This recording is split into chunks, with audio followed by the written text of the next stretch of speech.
Hello, my name is Benjamin Hart. I'm an American attorney and the managing director of Integrity Legal here in Bangkok, Thailand. As the title of this video suggests, we're discussing Thai marriage visas. I thought of making this video after reading a recent comment on a prior video. We were doing a video talking about insurance, the possibility of insurance mandates as it pertains to foreigners in Thailand, because there are issues that have come up in the past regarding unpaid hospital bills on foreigners here in Thailand, and that they are sort of formulating policies to sort of mitigate the issue of unpaid hospital bills. And there was this comment, quoting directly, "Marriage visas are slightly different because your Thai spouse signs forms at immigration to take full responsibility for you when you renew your extension of stay. Hospitals would have someone else that they can legally go after in the event of an unpaid bill." No, immigration forms pertaining to witnessing and attesting to being married to a foreign national for purposes of extending one's Thai-O marriage visa is not the same thing as becoming fully locked into that person for liability purposes. Not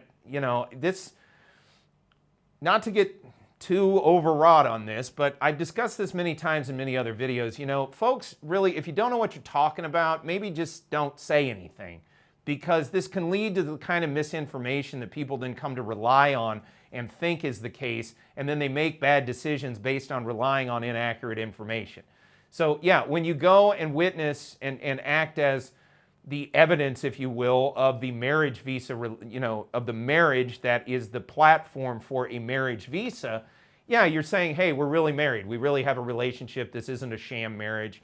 As we've discussed in other videos, especially as it pertains to marriage visas, Thai immigration authorities put on heightened scrutiny due to a scandal that occurred some years back where they were marrying people fake. They were doing fake marriages on paper between, I believe it was Indian nationals and Thai nationals, and they were basically, saying they were married, but they weren't really married, and then these Thais didn't even know that they were on paper being married, and it blew up into a huge scandal. The upshot was they really do scrutinize this now, so it's not at all surprising that a spouse will be called to immigration to sign documentation that says, yes, we are in fact married.